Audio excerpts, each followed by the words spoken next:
Hi friends, நான் உங்க கணேஷ் ராகவ். இன்னைக்கு நம்ம உலக புகழ்பெற்ற திருவாரூர் தேர் திருவிழாவுக்கு போக போறோங்க. அந்த தேர் திருவிழாவுடைய புகழ் அவ்வளவு பெருசுன்னு சொல்லணும். மிகப்பெரிய வரலாறு கொண்ட ஒரு தேர் திருவிழா. இந்த திருவிழாவை பத்தி தமிழ் இலக்கியங்கள்ல குறிப்பிட்டிருக்காங்க. அவ்வளவு முக்கியமான ஒரு திருவிழா இந்த தேர் திருவிழா. ஒரு பிரம்மாண்டமான தேர், உலகத்திலேயே ஒரு பெரிய தேர் அப்படின்னு சொல்லலாம். தேர்னாலே திருவாரூர் தேர். இந்த தேர் எப்படி செயல்படுது, இந்த தேருக்கு பின்னாடி இருக்கிற வரலாறு, இந்த தேரை எப்படி கட்டமைக்கிறாங்க, இந்த தேரோடைய சிறப்பம்சங்கள், திருவிழா எப்படி அமைஞ்சிருக்குன்ற அனைத்து விவரங்களும் இந்த காணொலியில் இருக்க போது வாங்க போகலாம். திருவாரூர் தியாகராஜ சுவாமியோடைய தேர் உலக புகழ்பெற்ற தேருங்க. உலகின் மிகப்பெரிய தேர்களில் இந்த தேர் ரொம்ப முக்கியமான தேர். இன்னும் சொல்லணும்னா உலகத்திலே மிகப்பெரிய தேர் இதுன்னு கூட சொல்லலாம். அந்த அளவுக்கு புகழ் சிறப்புன்னு இந்த தேருக்கு நிறைய வரலாறு, புராணம், இந்த தேரோடைய கட்டமைப்புன்னு பிரமிக்கத்தக்க விஷயங்கள் இந்த தேர்ல நிறைய இருக்கு. முதல்ல இந்த தேரோடைய கட்டமைப்பு. தேர்னாலே ஒரு கோயில்னு சொல்லணுங்க. கிட்டத்தட்ட கோயிலே நம்மளை தேடி வர்றது தான் இந்த தேர் திருவிழாவுக்கு பின்னாடி இருக்கிற தாத்பரியம். இந்த தேரோடைய உயரம் ஆனது 96 அடி உயரமுங்க. இந்த தேரோடைய மர வேலைப்பாடு செய்த அந்த கட்டமைப்பு அடிப்பகுதி 30 அடி. அதுக்கு மேல 64 தூண்களை கொண்டு இந்த தேரை அலங்காரம் பண்ண கட்டமைக்கிறாங்க. இந்த 64 தூண்கள் 64 கலைகளை குறிக்குது அப்படின்னு சொல்றாங்க. அது மட்டும் இல்லாம 2500க்கும் மேற்பட்ட மூங்கில்கள், இன்னும் நிறைய கயிறு, கீத்து, இன்னும் காகிதங்கள், துணின்னு சொல்லி இந்த தேரை முழுக்க அலங்காரம் பண்ணுறாங்க. 2 குடைகள் இந்த தேர் கலசத்துக்கு வைக்கிறாங்க. மற்ற தேர்களில் ஒரு குடை தான் வைப்பாங்க. மற்ற தேர்களும் திருவாரூர் தேருக்கும் என்ன வித்தியாசம் அப்படின்னு கேட்டிங்கன்னா, மற்ற தேர்கள் எல்லாம் கோணை கவுத்து வச்ச மாதிரி இருக்குங்க. ஒரு கூர்மையாக காட்சி தரும். கீழே இருந்து மேலே கூர்மையாக போகும். இந்த திருவாரூர் தேர் கிட்டத்தட்ட ஒரு செமி சர்க்கிள் மாதிரி ரொம்ப விரிவடைந்து பெருசாக இருக்குங்க. இந்த முழு தேரோடைய, இந்த கட்டமைக்கப்பட்ட முழு தேரோடைய இடை கிட்டத்தட்ட 350 to 400 டன் எடை இருக்குமாங்க. அவ்வளோ பெரிய தேர். இன்னும் சொல்லணும்னா இந்த தேரை விட இதுக்கு முன்னாடி இருந்த தேர் மிக பெரியது. இப்போ இந்த தேரோடைய வரலாறை நம்ம தெரிஞ்சுக்கலாம். இந்த தேர் எப்படி இந்த பூமிக்கு வந்துச்சு அப்படின்னு கேட்டிங்கன்னா, அதுக்கு இந்த தேரோடைய, இந்த கோயிலோடைய புராணத்தை நம்ம தெரிஞ்சுக்கணும். இங்க தியாகராஜ சுவாமி இருக்காருங்க. சுவாமி சிவபெருமானின் விசேஷ திருமேனிகள்ல இந்த தியாகராஜ சுவாமியோடைய மூர்த்தம்ன்றது ரொம்ப விசேஷமானது. ரகசிய திருமேனி அப்படின்னு சொல்லுவாங்க. தியாகராஜ சுவாமிய திருமால் அவருடைய மார்பிள வச்சு பூஜை செஞ்சுட்டு இருந்தாருங்க. அதன் பிறகு இந்திரன் இந்த தியாகராஜ சுவாமிய பூஜை செய்திருக்காரு. இந்திரன் கிட்ட இருந்து முசுகுந்து சோழர் இந்திரலோகத்துல, இந்த தேவலோகத்துல இருக்கிற ஸ்தபதியான மயன் உதவினால இந்த தேர் உருவாக்கப்பட்டு, இந்த தேர்ல தான் பூமிக்கு தியாகராஜ சுவாமியை முசுகுந்து சோழர் கொண்டு வராரு. அப்படிதான் இந்த தேர் இந்த பூமிக்கு வந்ததாக புராணம். அதன் பிறகு இந்த தேர் தேவார பாடல்களில் கூட இடம்பெற்று இருக்கு. இந்த தேரில் சுவாமி எழுந்தருளின பிறகு சுவாமியை தரிசனம் பண்ணுறதுக்காக திருமாலும் பிரம்மனும் திருவாரூருக்கு இந்த தேருக்கு பின்னாடியே ஓடி வந்தாங்களாம். சுவாமியை தரிசனம் பண்ண முயற்சி பண்ணாங்களாம். இதெல்லாம் அப்பர் சுவாமிகள் இந்த தேவார பாடல்களில் இந்த தேரை பற்றி குறிப்பிட்டிருக்காரு. அதன் பிறகு இப்போ இந்த காலகட்டத்தில் இந்த தேரோடைய வரலாறு என்ன அப்படின்னு கேட்டிங்கன்னா, 1925க்கு முன்னாடி முத்துக்கோத்தனார் என்றவர் இந்த தேரை கட்டமைச்சிருக்காருங்க. அப்போது இந்த தேர் இதை விட ரொம்ப பெருசாக 10 மர சக்கரங்களோட இயங்கியிருக்கு. 1925 இந்த கோயில் குளத்துக்கிட்ட இந்த தேர் வரும்பொழுது தீப்பற்றி எரிந்திருக்கு.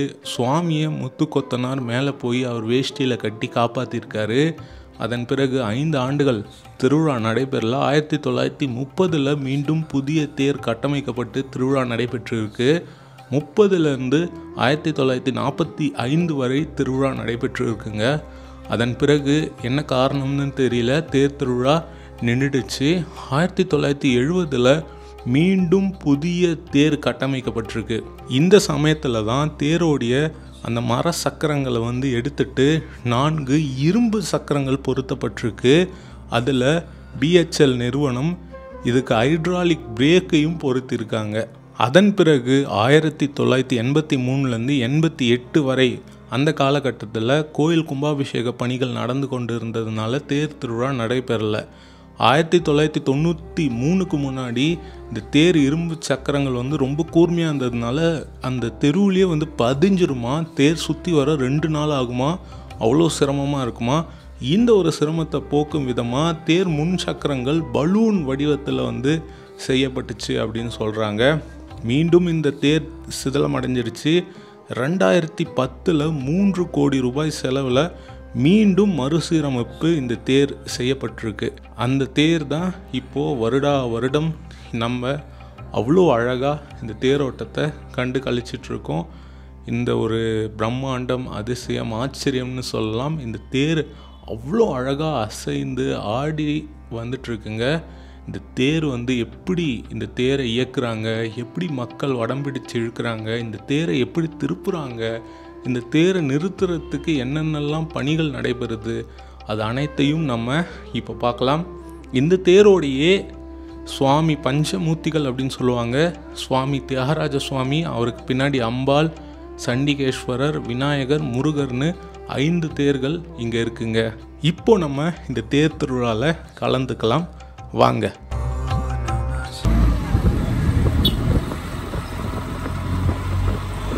வந்துட்டோங்க திருவாரூர் தேர் பார்க்கறதுக்காக. நீங்கள் முன்னாடி பார்த்துட்டு இருக்கிறது தான் திருவாரூர் தேர். இது திருவாரூர் தேர் வீதிகள். இங்கே வந்து காலையில் 7:10க்கு வந்துட்டோங்க. 8:45க்கு தேர் தொடங்கும், தேர் புறப்பாடு ஆரம்பிக்கும். நாங்கள் காலையில் இங்கே வந்தோங்க. இப்போ தான் இங்கே வந்தோம். கும்பகோணத்தில் ஸ்டே பண்ணிட்டோம். திருவாரூர் தேருன்றதுனால இங்கே வந்து ஹோட்டல் எதுவும் கிடைக்கல. இங்கேருந்து 1 hour கும்பகோணம். வெளியவே வந்து காரெல்லாம் வந்து நிறுத்திடுவாங்க. காரு மற்ற ஹெவி வெஹிக்கல்ஸ்லாம் உள்ளே வந்து நம்ம ஆட்டோவில் இல்லை நடந்து கூட வந்துடலாம். நடந்து ரொம்ப தூரம் தான், ஆட்டோவில் வர்றது பெஸ்ட்டு. நாங்கள் ஆட்டோவில் தான் வந்தோம். ஒரு 150 ரூபா கேட்டாங்க. அற்புதமாக இருக்குங்க. வாவ்.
இது முருகருடைய தேருங்க, கடைசியா இருக்கு. விநாயகருடைய தேர் முருகருக்கு முன்னாடி இருக்கு.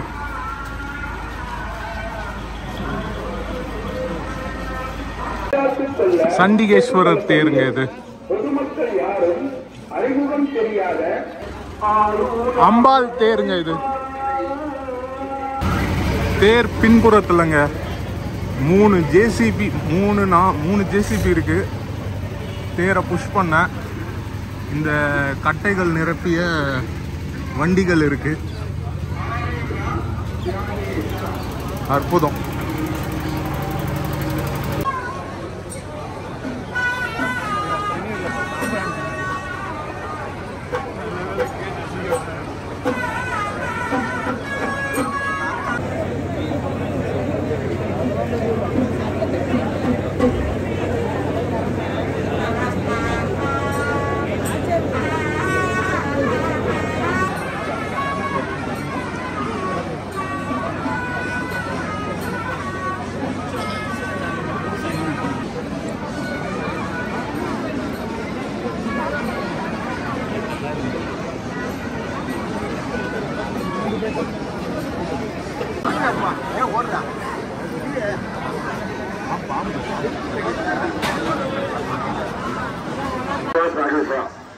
பெருமாள் சார்பிட செலுத்து வழங்கப்பட்டது.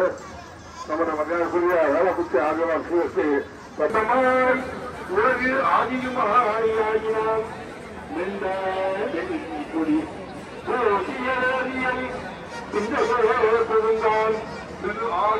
மக்கள்லாம் வடம் பிடிக்கிறாங்க.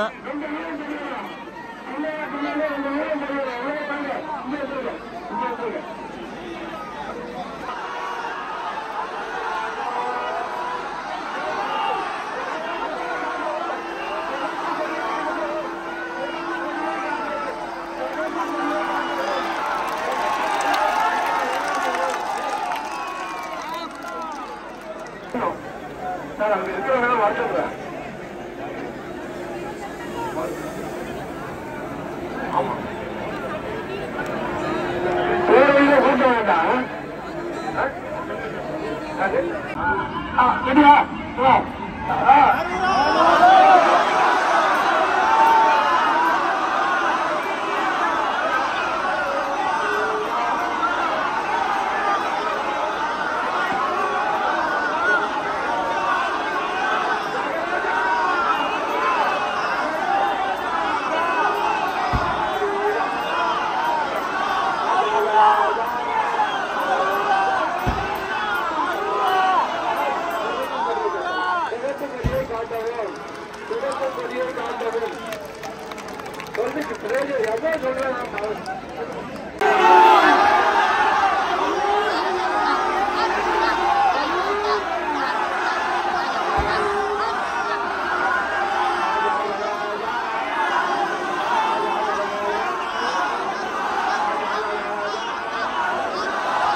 இந்த திருவிழால ஒரு ஸ்பெஷலான விஷயம், இந்த தேர் திரும்புறதுங்க அவ்வளவு அழகா இருக்கும்.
பார்த்துருப்பீங்க எப்படி தேர் திரும்பிச்சின்னு, அவ்வளோ அற்புதமான காட்சிங்க.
எப்பா சும்மாவா சொன்னாங்க திருவாரூர் ஆழித்தேர் அப்படின்னு உலக புகழ் பெற்றதுன்னு.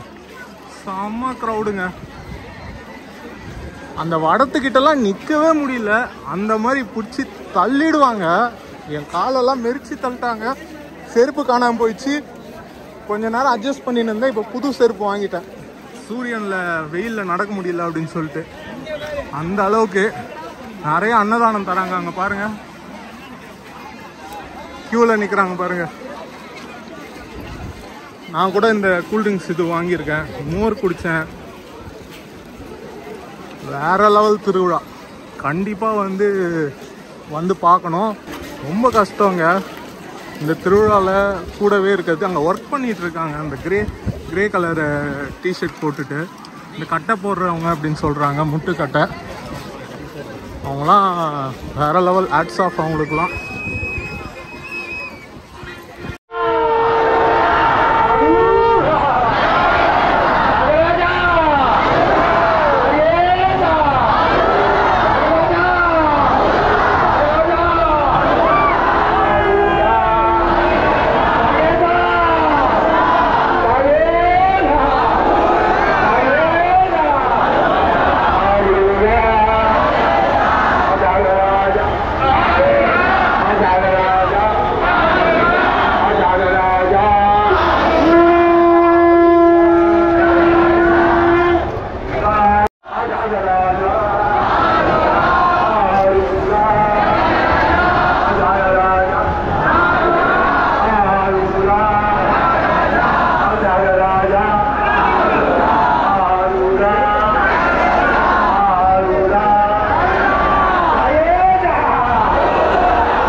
காலேஜ் ஜூனியர் பட்டு இன்னைக்கு நிறைய ஹெல்ப் பண்ணார்.